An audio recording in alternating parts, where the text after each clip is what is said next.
Thank you very much. How's everybody doing?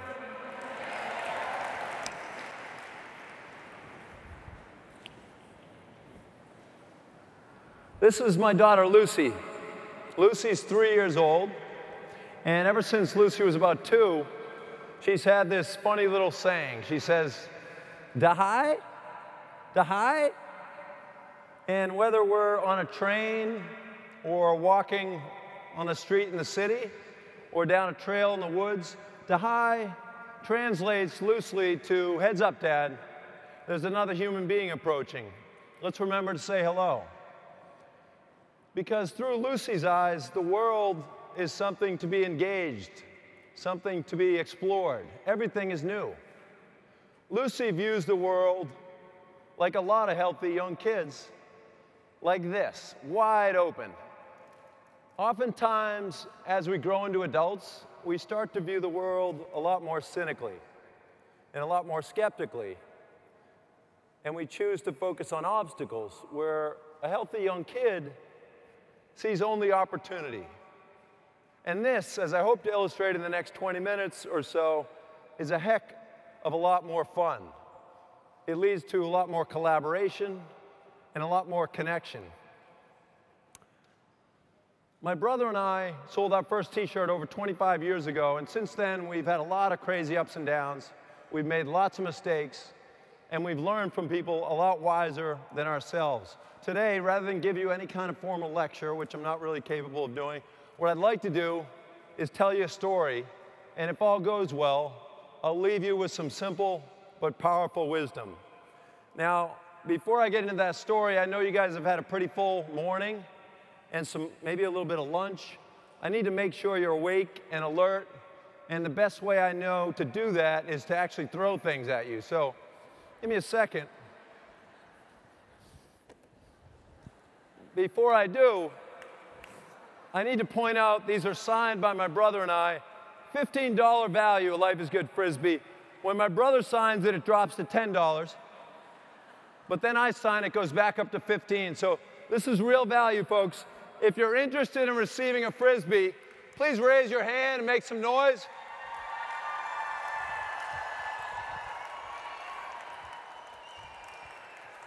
Nice. Anybody else? Going deep. All right. One more. Anyone deep?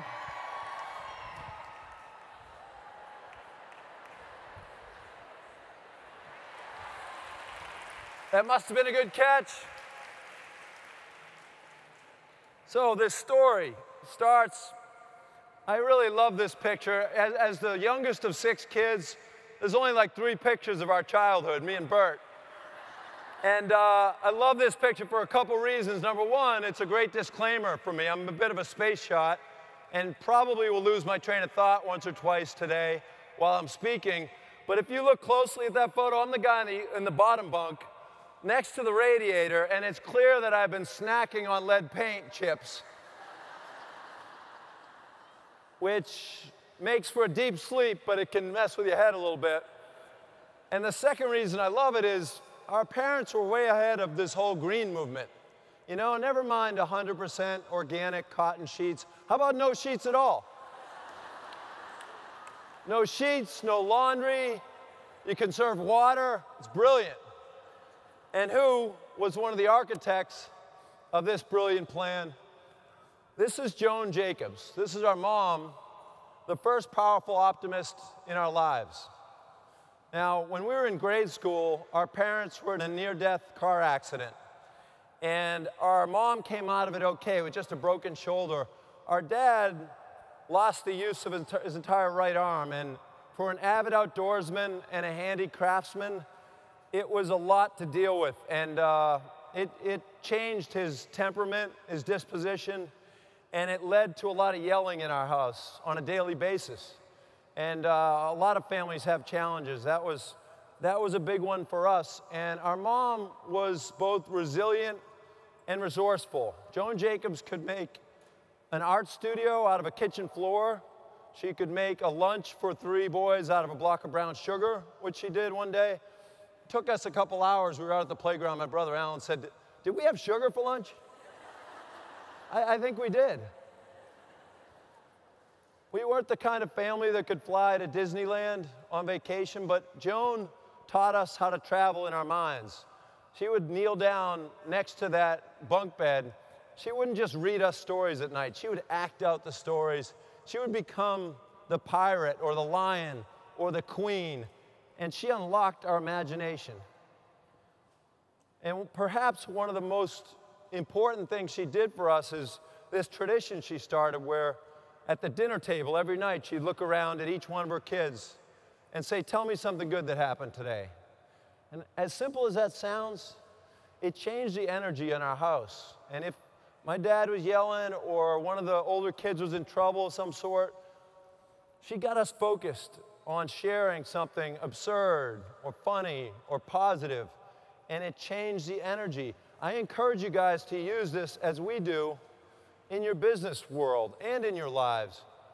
You encourage people to walk into a meeting and tell you what's wrong, believe me, they will, and there goes the energy out of the room. On the other hand, if you start with a highlight, you have momentum that you can build something on, and from there, anything is possible. We were finishing up college, both Bert and I. We were looking for ways to combine art and business, and t-shirts were an accessible way to do that. So we printed up some shirts, and we bought a used van. We called it the Enterprise because we told each other we were going to boldly go where no t-shirt guys had gone before. And we started traveling up and down the East Coast, college dorm to college dorm, knocking on doors, trying to sell our shirts. And I would say we were wildly unsuccessful for over 5 years doing that. We would do all we can, and then we would sleep on top of the t-shirts in back of the van. But the key thing was we were trying a lot of different things, different sayings, different graphics, different prices, different times we sold. And we got a lot of negative feedback, and we didn't sell a lot of shirts. But we took notes every night, and we tried to learn from those no's. And one of the things we learned is when you try something new, you either succeed or you learn. If you can take failure off the table and view it from that mindset, you can progress, you can get smarter. And that's the other thing, is staying open to feedback, especially in this day and age with social media where everyone's got an opinion. It's healthy to stay open to feedback, good and bad. That's what's going to make you stronger and smarter. One conversation we had on a recurring basis in the van in those years was how the media seemed to inundate people with negative information, murders, fires, disasters. Unfortunately, it's still true today. And we acknowledge that bad things happen in the world, but good things happen too. We didn't feel like the media reflected that balance. And in the midst of this ugly conversation, we saw an opportunity. We wondered if we could create a rallying cry for optimists. On returning home from one of these long road trips, a very unsuccessful one, we had a keg party. And we often did at the long, and to connect with old friends, and we put up a bunch of drawings and sayings and tape them up on the wall. And we'd ask friends for feedback. And this one particular drawing got a lot of comments from people. They wrote all over the wall and put up Post-its.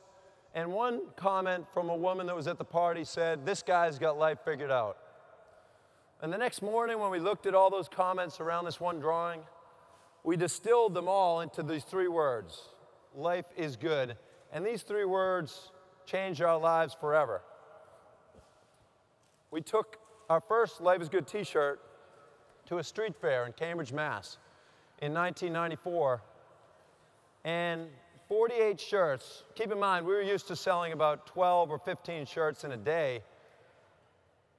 We sold 48 shirts, everything we had printed, in less than an hour. We'd never seen anything like that. People from all walks of life buying that same shirt. And we knew we had something right away. We just didn't know what to do with it. It was both scary and exciting and surprising to us. And we decided, well, we don't know anything about retail, but let's do what we did in the dorms. We went door to door to stores, and we asked people to take 12 or 24 Life is Good shirts and try them out. And lo and behold, for the first time ever, we heard the word reorder. People wanted the shirts. And the next summer, we're in our little dive apartment that we had rented to do custom work out of. We do shirts for landscape companies, softball teams to get by. And we were in this dive little apartment near Boston, and it was just 2 drawing tables facing each other every day, me and my brother, and 1 phone, landline. And we started getting phone calls from retailers. And they'd say things like, hey, my store is right next to a bike path up in Vermont. Does the Jake character you guys created, does he mountain bike? We'd pause for a minute and say, no, but give us a purchase order in about 2 hours and he will. So Jake learned how to ride a bike. It's not about being brilliant. It's about staying open and listening. And we realized that we had a pretty cool job. All we had to do was ask people what they loved to do. Play guitar, garden, do yoga, climb mountains, and the business grew under our feet. Meanwhile, in these early years, something much more significant was happening. We started receiving letters and emails from people going through great adversity, people facing cancer, people losing loved ones, and they would explain to us how optimism helped them power through one of the most difficult parts of their life. We did not expect this. We didn't know what to do with these letters. We were trying to figure out how to run a business. But I want to read you one example, which is from these boys in the picture.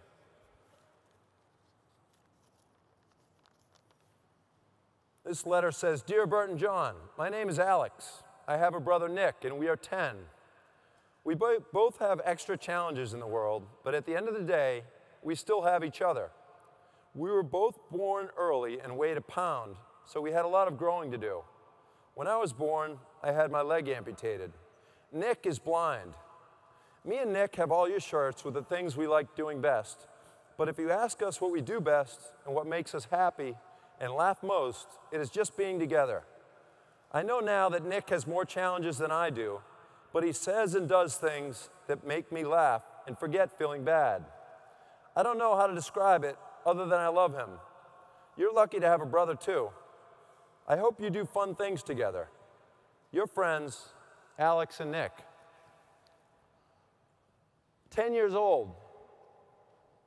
That's a lot of wisdom in a brief little letter from 10-year-olds. And another big thing we learned cumulatively from these letters was this phrase that's become very valuable to us.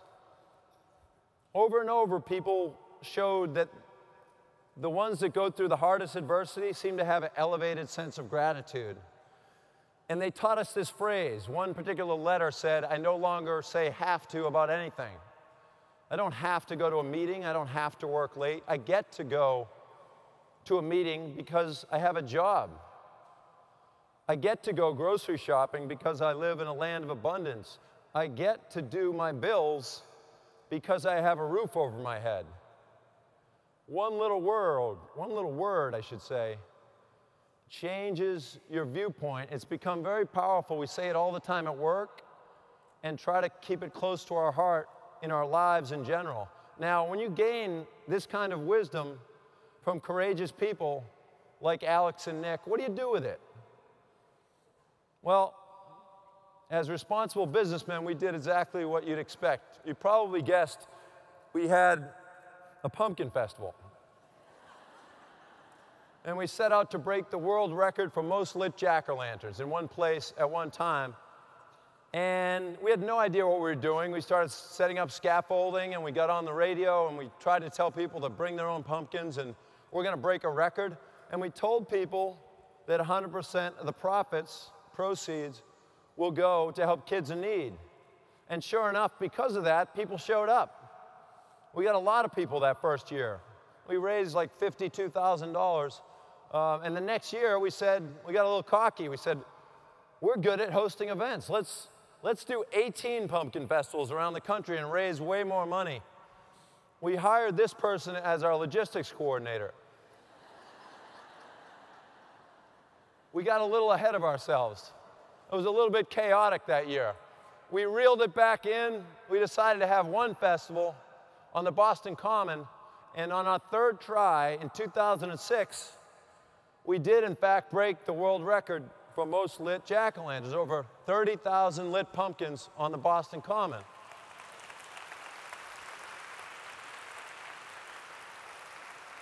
Thank you very much. More importantly, we were able to raise over $500,000 for kids in need. And we decided, thank you, we decided, appreciate it, to form the Life is Good Kids Foundation, which focuses on emotional health and helping kids overcome poverty, violence, and illness. We train the people in the trenches every day, the teachers, the counselors. We give them the tools they need to build meaningful relationships with kids. We've trained over 5,000 what we call Life is Good Playmakers to date, and are positively impacting over 100,000 kids a day. This is very much a central reason why we don't want to sell our business or go public, because we think the mission and the focus on helping kids would get lost. The Pumpkin Fest evolved into a major music festival, and 100% of the profits from these events go to our Kids Foundation. Some big names showed up to support the cause, because even though, again, we were winging it and we made lots of mistakes in trying to run these events, they knew that our aim is true, and people like Jack Johnson and Sarah Bareilles and the Avett brothers came to support the cause and help us raise more. This is what 30,000 optimists look like. This is one way in which we integrate our social work with our business. 10% of our annual profits go directly to our Kids Foundation. This makes it easy for people. Internally, if you're designing a new graphic, if you're packing a box, you know you're helping kids. Outside the company, if you're a customer, you know if you're doing business with Life is Good, you're helping kids in need. We've found that integrating the social work into our business galvanizes our team. We all crave meaning in our lives.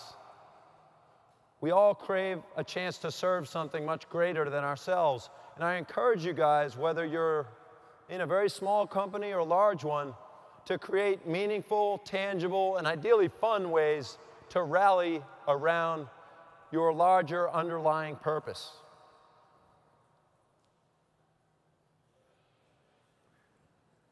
Anyone today who thinks they can build a brand alone isn't paying attention. The customer has taken control of the conversation. You can't put out an ad that says you're one thing and be something else. If you are inauthentic, people can tear down your business in a heartbeat. This is a good thing for business and for the world. On the other hand, if your purpose is real and it's trying to positively impact the world, people will dive in, step up, and help you build our business, and that's what we've found.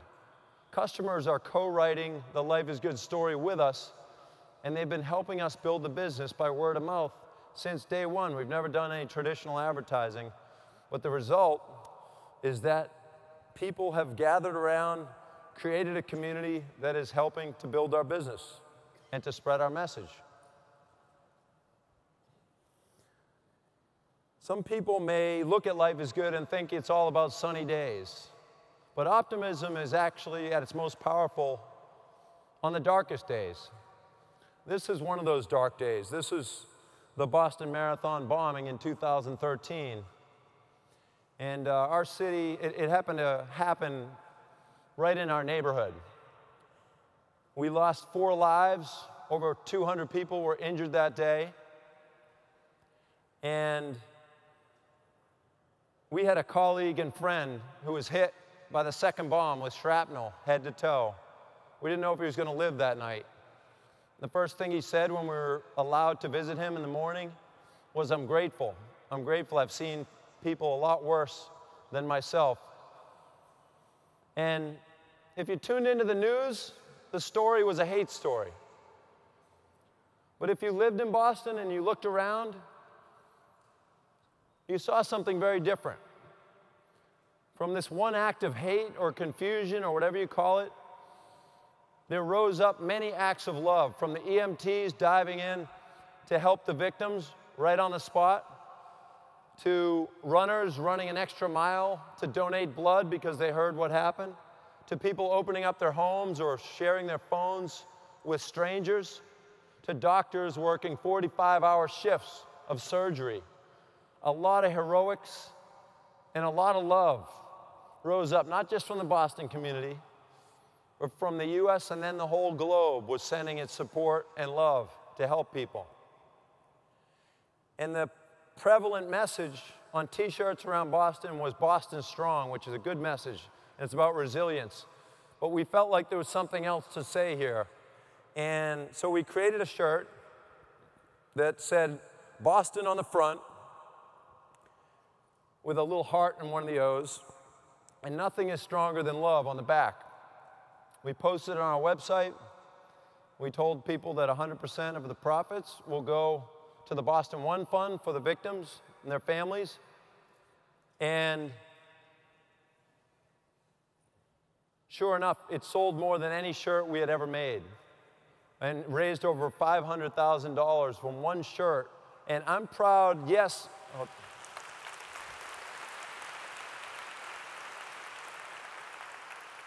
Proud of the resilience of Boston, sure, but I'm more proud of humanity for choosing to focus not on hate, but on love.